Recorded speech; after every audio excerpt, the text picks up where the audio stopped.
اس لیے کہا کہ کیا پھر بھی ان کی اتباع کرو گے؟ اولو کانا، کہ اگرچہ ہوں ان کے باپ دادا لا یعقلون شیئا، کچھ بھی عقل نہیں رکھتے، ولا یہتدون، نہ وہ ہدایت پر تھے۔ اور فرمایا کہ مثل الذین کفروا، ان لوگوں کی مثال جو کافر ہیں، کا مثل الذی ینعق، اس شخص جیسی ہے جو پکارتا ہے، بما لا یسمع الا دعاء ونداء، جو پکارتا ہے ایسی چیزوں کو کہ جو کچھ بھی نہیں سنتی سوا پکارنے کے اور آواز کے، یہ تو سن رہی ہے۔ ان کی مثال بھی ایسی ہے کہ ان کو پکارو تو کچھ نہیں سنتے، تو ایسی ہے کہ جیسے کوئی شخص پکارے ان چیزوں کو، ما لا یسمع، جو سنتی نہیں سوا آواز کے اور پکارنے کے، جیسے جانور ہیں۔ آج جانور کو یہ کہ آپ دور سے بکریاں چر رہی ہے، دور سے ڈانٹتا ہے وہ چرواہا، بکری فوراً ہٹاتی ہے، اتنی تو ان میں بھی سمجھ ہے، لیکن سنی تو انہوں نے پکار یا آواز، یا تو کچھ نہیں سنی، کیونکہ ادھر سے ہٹ کے جانا کدھر ہے اس کو پھر پتہ نہیں بیچاریوں کو، وہ تو ہانکے لے جا رہا ہے، سیدھا اور سیدھی ساتھ ساتھ چل رہی ہے اکٹھی ہو کے بس۔ تو اتنی عقل تو جانوروں میں بھی ہے، لیکن جانور سمجھتے تو کچھ نہیں سوا آواز کے اور پکار کے، اور کوئی بات نہیں ان کو سمجھ میں آتی۔ فرمایا سم، یہ بہرے ہیں، یہ بہرے ہیں، اور بکم، گونگے ہیں، عمي، اندھے ہیں۔ سم اسمو کی جمع اسم نہ گونگا، سم گونگے، اور بکم ابکم کی جمع ابکم، یہ اسم گونگے بہرے، اور بکم گونگے، ابکم کی جمع گونگا، اور عمي عامہ کی جمع اندھا۔ تو وہ بہرے ہیں، گونگے ہیں، اندھے ہیں، فہم لا یعقلون، لہذا وہ عقل نہیں رکھتے، سمجھ نہیں سکتے کوئی بات، کیونکہ چلو گونگا سمجھ لے گا اشاروں سے، لیکن اندھا ہو تو اشارے کیا کریں گے وہاں؟ گونگا بول تو نہیں سکتا کیونکہ بہرا ہے، سن نہیں سکتا اور بول نہیں سکتا، لیکن اگر اندھا نہ ہو تو اشارے تو سمجھ سکتا ہے، وہ اندھا ہے، اشارے بھی نہیں سمجھتا ہے، تب اس کی کیا حالت ہوگی؟ یہی حالت کافروں کی حقیقت میں۔ یا ایھا الذین آمنوا، اے ایمان والو، کلوا من طیبات ما رزقناکم، کھاؤ وہ پاکیزہ چیزیں جو ہم نے تمہیں رزق میں دی ہیں۔ ہاں جی، کافروں کی طرح نہیں کہ جو سامنے آ گیا کھا ڈالا بس، ہاں جی، ان میں کوئی تمیز نہیں ہے حلال حرام کی۔ تو وہ کسی نے دکان سے بیچارے چوہے پکڑے، بہت پریشان کرتے تھے، تو وہ پنجرے میں 10 چوہے ہوں کہ میں دکان بند کر کے جا کے ان کو ماروں گا، تو وہ یہاں چائنا کام کرتے تھے، کوٹ یہ کہ اپنا گڈو پہ چائنا والے، وہ کہیں گزرے یہ کیا گلمرگ اڈے سے، انہوں نے دیکھا یہ پنجرے میں چوہے ہیں، وہ کہتے ہیں یہ کتنے کے دے گا بھائی؟ اس نے کہا یہ 10 روپے کا، ان 100 کا نوٹ دیا، وہ 10 چوہے دے دیے، پنجرے کی بھی قیمت دے دی ہوگی، اٹھا لے گئے، کہنے لگا روزانہ جتنے تو جمع کرنا سب ہمارے ہیں، ہم گاہک ہیں۔ اب ان کو یہ تمیز نہیں چوہے کھانے کی۔ اور ایک اس کا ٹھیکہ تھا کہیں، تو وہ کہنے لگے یہ اتنے کتے پھرتے ہیں، تمہاری حکومت ان کا کوئی انتظام نہیں کرتی، کوئی ان کا فارم وارم نہیں ہے؟ انہوں نے کہا نہیں، تو اگر یہ دینے ہوں تو کیا قیمت کیا ہم ایسے پکڑ سکتے ہیں؟ کہتے بالکل پکڑ لو، کوئی نہیں پوچھے گا، کس نے پوچھنا تھا، ہمارا کتے پھر سے پکڑ لو۔ کہتے کوئی حکومت ہمیں گرے کچھ نہیں ہوتا، کہتے کتا پکڑ لیا، ذبح کر کے کھا لیا، ذبح کا کاٹا کھا لیا، ذبح نے کیا کرنا تھا؟ تو پھر وہ پھر کہ یہ آج بھی پکڑ لے، ان کا جتنے مرضی پکڑ لو، اجازت ہے آپ کی، وہ ٹھیکے وہ سمجھے کہ اس کو اجازت جتنے مرضی پکڑ لو، وہ پکڑ کتے کھا رہے تھے۔ اب بتاؤ کوئی ہے سمجھ ہے؟ یہ ہے، یہ ایمان والوں کو تمیز دی اللہ تعالیٰ نے۔ ایمان بہت بڑی چیز ہے، ایمان سلیقہ دیتا ہے انسان کو جینے کا، ہے اور ان کے بعد جینے کا سلیقہ نہیں ہے۔ اور پاکستانی سفیر چائنا میں گیا تو انہوں نے خاص اس کو پارٹی دی، تو اس میں جو ہے نا زندہ بندر کا مغز، وہ کیا کرتے ہیں کہ وہ بنا ہوا میز سا بنا ہوا ہے، تو اس کے اندر جو ہے نا درمیان میں جگہ اتنی، تو بندر کو پکڑ کے اس کو باندھ دیتے ہیں، تو اس کا سر جو ہے نا اس میں دے کے نا تو اوپر سے جو ہے وہ کستے ہیں، پکڑا جاتا ہے تو گرم کھولتے وہ پانی اس پر ڈال دیتے ہیں، وہ بیچارہ نیچے تڑپتا ہے، وہ چمڑا جل گیا، وہ چمڑا اتار کے تو وہ لے کے چمچے بیٹھ جاتے ہیں کھانے کے لیے۔ اب وہ دیکھ رہا ہو، اب اس نے سمجھ نہیں یہ تھا۔ اچھا، اس کے بعد وہ پھر کھانا دوسرا آیا تو اس میں یہ جھینگرے نہیں ہوتے جو کپڑے کاٹ جاتے ہیں، وہ اچھلتے پھرتے ہیں، کپڑوں میں ہوتے ہیں جھینگرے، یہ وہ کیا ٹڈیاں جس کو کہتے ہیں، ٹڈی کاٹ کے کپڑے، ان کا اچار آ گیا۔ وہ ایک دم اب یہ سمجھے کیا توبہ، یہ دیکھ کے اس کو نفرت آ رہی ہے، اتنے میں اس نے یوں اٹھائے منہ میں ڈال کے اس کو قے آ گئی، سفیر کو قے آ گئی دیکھ کے، یہ کیونکہ وہ کیسا ہی تھا لیکن آخر مسلمان تو تھا، وہ کیسے برداشت کرتا، وہ اپنا مزے سے کھا رہے۔ تو یہ سلیقہ اللہ نے ایمان والوں کو دیا ہے، اس لیے کہا کہ اے ایمان والو کھاؤ من طیبات ما رزقناکم، وہ پاکیزہ چیزیں جو ہم نے تمہیں رزق میں دی ہیں، واشکروا للہ، اللہ کا شکر گزارا۔ کتنی تمیز دی تمہیں، بڑی بڑی مہذب قوموں کے پاس تمیز نہیں ہے، بڑی بڑی مہذب قوموں کے پاس یہ تمیز نہیں ہے۔ واشکروا للہ، اللہ کا شکر ادا کرو، ان کنتم ایاہ تعبدون، اگر تم ہو اسی کی عبادت کرتے، ایاہ اسی کی، اگر تم اسی کی تعبدون عبادت کرتے ہو تو پھر اس کا شکر گزارا کہ کیسی تمیز دی ہے تمہیں، کیسا دین عطا کیا اللہ تعالیٰ نے جس میں اتنی تمیز ہے۔ انما حرم علیکم المیتہ، تو تم پر حرام کر دیا، حرم تم پر مردار، تو مکے والے مردار کھاتے تھے، اور اب بھی ساری دنیا ذبح کرنا تو صرف مسلمانوں ہی کو آتا ہے، باقی ذبح نہیں کرتے۔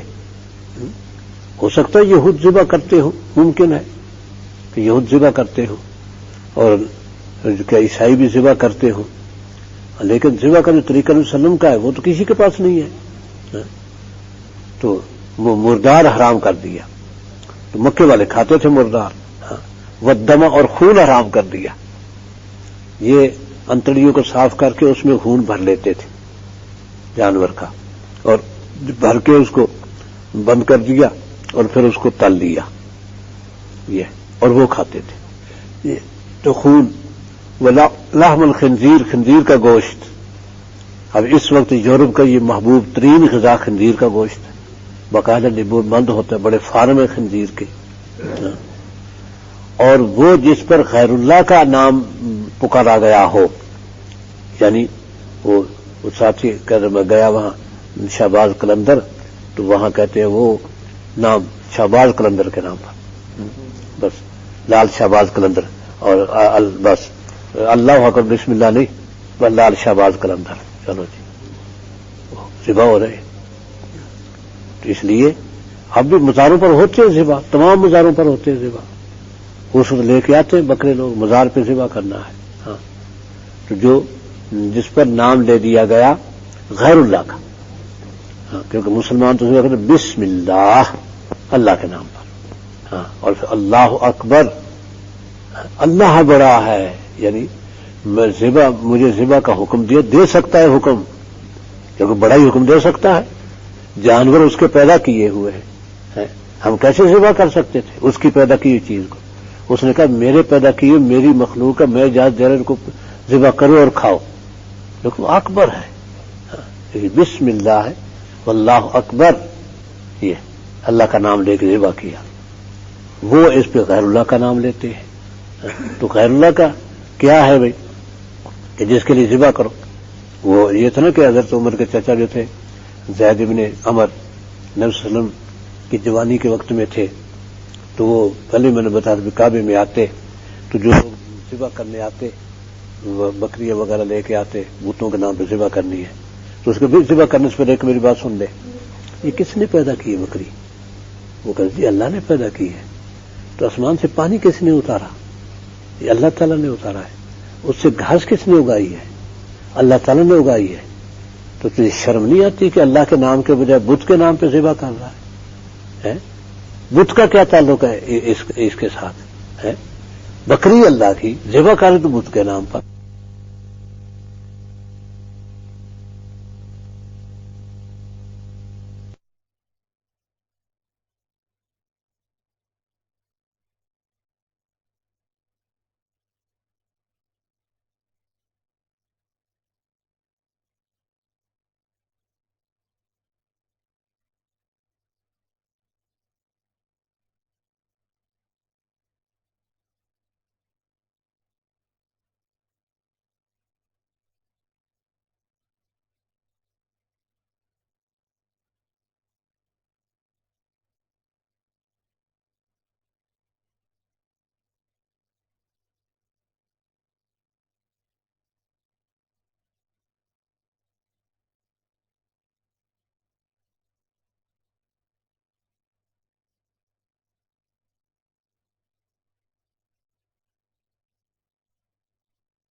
آیت 173 سورہ بقرہ.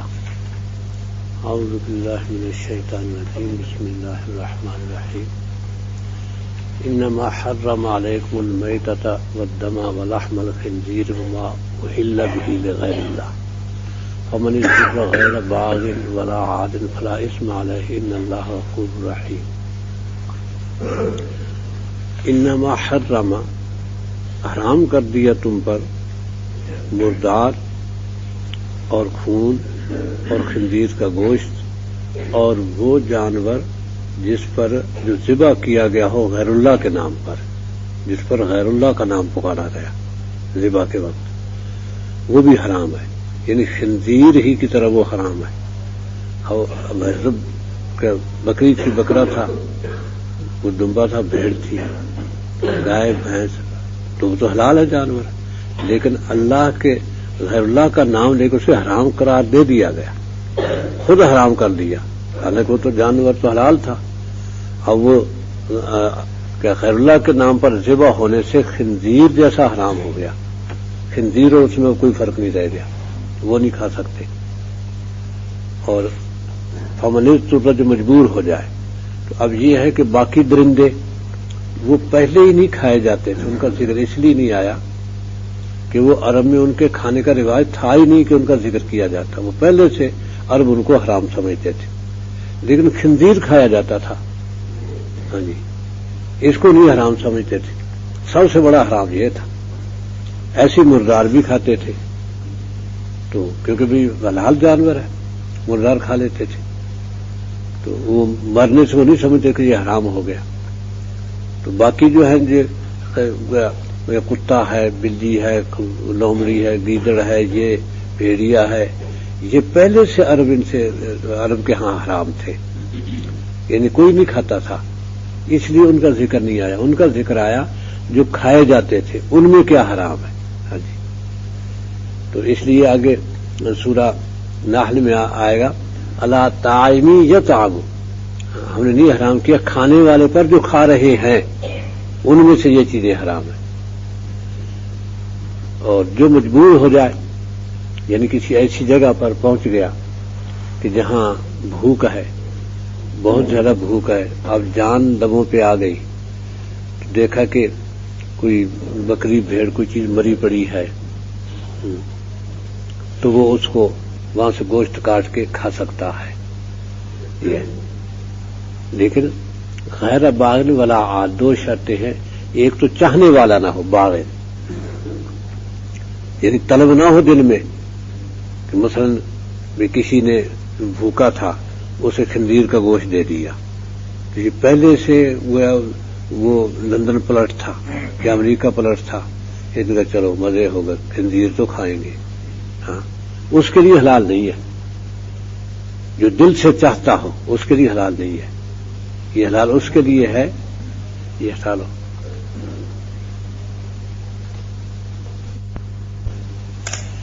تو یہ اس کے لیے حلال ہے، پوری ہے، اور صورت کوئی نہیں. اسی مجبوراً اسے کھانا پڑ رہا ہے، پیاسا مر رہا ہے، لیکن صرف پینے کو شراب ہی ہے اور کچھ نہیں ہے. یہ نہیں کہ چلو جی آج شراب کا تو مزہ چکھیں گے، یہ نہیں، پھر نہیں حلال. اس وقت حلال ہے کہ نفرت اس سے مجبوری ہے، کیا کریں، جان بچانی ہے. ہاں ایسی صورت میں حلال ہے. لیکن ولا عادل، وہ ضرورت سے زیادہ بھی نہ آگے بڑھنے والا ہو. ادا یادو کے معنی آگے بڑھ جانا. ہاں جی، یہ عداوت بھی اسی سے ہے. عداوت کے معنی ہے کہ زیادتی کرنا، ظلم کرنا. ہاں جی، وہ دشمنی کے معنی میں. ہاں تو عادل آگے بڑھ، ضرورت سے زیادہ کھانے والا بھی نہ ہو. مطلب کہ جتنے لقموں سے جان بچ سکتی ہے بس اتنے ہی لقمے لیے. یہ ہے کہ میں بس اب جان لبوں پہ آ گئی تھی، اب یہ لقمے اتنا سہارا دیں گے کہ میرے کو چند گھنٹے نکل جائیں گے. ہاں جی، اتنا کھائے بس. ہاں جی، اس سے زیادہ نہیں. فلا اسم علیہ، تو اس پر کوئی گناہ نہیں ہے. یہ نہیں کہ اس کے لیے حلال ہو گئے ہیں، تو حرام ہی، لیکن مجبوری کی وجہ سے اجازت ہو گئی کہ کھا لو، چلو حرام ہی کو کھا لو. کھایا حرام ہی جا رہا ہے لیکن گناہ نہیں ہے. فلا اسم علیہ، اس پر کوئی گناہ نہیں ہے. ان اللہ غفور رحیم، یقیناً اللہ تعالیٰ بخشنے والا ہے، رحم فرمانے والا ہے. اللہ کو پتہ ہے مجبوری سے کھا رہا ہے، ورنہ کہ یہ حرام مجبوری سے کھا رہا ہے. یہ نہیں کہ اس کے لیے حلال کر دیا، نہیں، اس کی مجبوری کو معاف کیا ہے. یہ ہے، تھا تو حرام ہی لیکن بندہ تھا، کمزور تھا تو نہیں صبر کر سکا، تو اس کی مجبوری پر اللہ تعالیٰ اس کو معاف کر دیا. گناہ نہیں لکھا اس کا، ہے تو گناہ یہ لیکن نہیں، اس پر گناہ لکھا نہیں. اور وہ اللہ تعالیٰ بخشنے والا، رحم فرمانے والا ہے. ان الذین یکتمون ما انزل اللہ من الکتاب، اور وہ لوگ جو چھپاتے ہیں، الذین یکتمون، وہ لوگ جو چھپاتے ہیں وہ آیتیں، وہ احکام، وہ کتاب جو اللہ نے نازل کی ہے. ما من الکتاب یعنی وہ کتاب جو اللہ نے نازل فرمائی ہے، اسے چھپاتے ہیں، لوگوں کے سامنے صاف صاف بیان نہیں کرتے کھل کے. ہاں جی، تو وہ جو احکام ہے ان کو وہ لوگوں کے سامنے نہیں آنے دیتے. اب قرآن میں 20 جگہ یہ انبیاء علیہ السلام کے بارے میں کہ وہ انبیاء بشر ہوتے ہیں. ہاں جی، تو یہ ہے کہ ایک ساتھی چلا گیا وہ مولوی صاحب کے پاس، تو اسے کہا کہ جی کیا نبی بشر ہوتا؟ توبہ توبہ، نبی بشر نہیں ہوتا. ہاں جی، اور نبی صلی اللہ علیہ وسلم کے بارے میں کیا خیال ہے کہ وہ بشر نہیں ہے؟ اس نے کہا جی اعلیٰ حضرت تو لکھتے ہیں کہ بشر ہے. کہتے ہے تو صحیح، لیکن اب مثلا تو تیرا باپ ہے تو اسے کہا آپ نے تو بشر ہے، تو بشر ہے، تو بشر کہتا پھرے گا. اس نے کہا یوں تو کہیں بھی کوئی بھی نہیں کہتا پھرتا.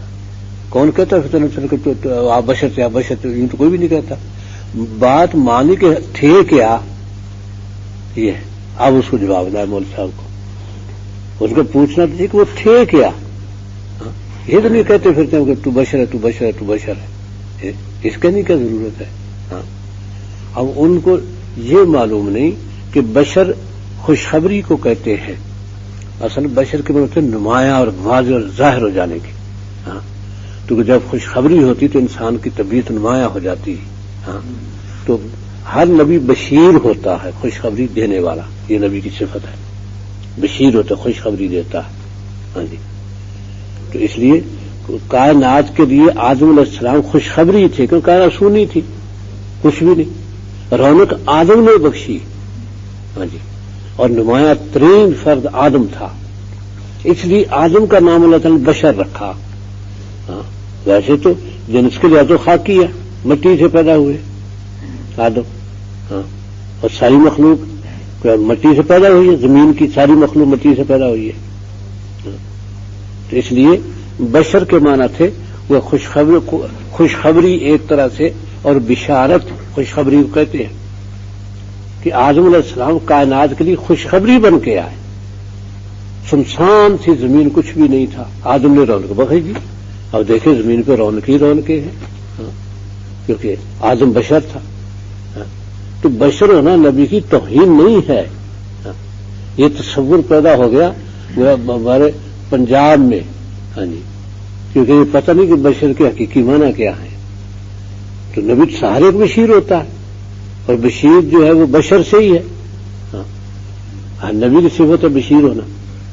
تو اس لیے نبی علیہ وسلم کو بار بار اللہ تعالیٰ نے یہ حکم دیا کہ قل انما انا بشر مثلکم، آپ کہہ دیں انما صرف، انما کے مطلب صرف، انا میں، بشر مثلکم تمہارے جیسا، بس، اور لفظ دوسرا لینا ہی نہیں پڑتا، بس قل کہہ، انما صرف انا میں، بشر مثلکم تمہارے جیسا۔ کتنی جگہ یہ آیت آئی کہ اللہ کو کہلوایا، پھر کہتے ہیں جی اللہ تعالیٰ سے یوں کہتے ہیں، کیونکہ صحیح تو بنتا نہیں، عقیدہ تو بنا لیا کہ آپ بشر نہیں تھے۔ اے نبی تو اپنے آپ کو کہہ لے، تو کہہ لے، میں نہیں کہتا، تو کہہ لے کہ میں بشر ہوں۔ کیسی فضول بات ہے، یہ دلیل دی تو آگے دوسرے نے کہا دی قل هو اللہ احد، اے نبی تو کہہ لے اللہ ہے کہ میں نہیں کہتا۔ یہ تو ہر جگہ یہ معاملہ ہو جائے گا، یہ چھپاتے ہیں، بات صاف نہیں کرتے، ہاں جی، سیدھی بات جو قرآن میں وہ نہیں آتی، وہ نہیں لاتے، چھپاتے ہیں بات کو، ہاں جی۔ ان الذین یکتمون ما انزل اللہ من الکتاب، جو کتاب میں اسے چھپاتے ہیں۔ اور سورہ ابراہیم میں ہے کہ جب کافروں نے کہا انبیاء علیہ السلام کو ان انتم بشر مثلنا، تم تو صرف ہمارے جیسے بشر ہو، تو انہوں نے جواب میں کہا انبیاء نے ان نحن بشر مثلکم، واقعی ہم تمہارے جیسے بشر ہیں، حالانکہ جھوٹ بولتے ہو ہم بشر نہیں ہیں، یہ کہنا چاہیے نبیوں کو، وہ ہے تو ان نحن الا بشر مثلنا، واقعی ہم تمہارے جیسے بشر ہیں، ولکن اللہ یمن علی من یشاء من عبادہ، لیکن اللہ تعالیٰ اپنے بندوں میں جس پر چاہتا ہے احسان فرما تو اس کو نبی بنا دیتا ہے۔ کیسا واضح جواب ہے ان کو، کافروں کو، ہمارے بشر ہونے میں شک نہیں ہے۔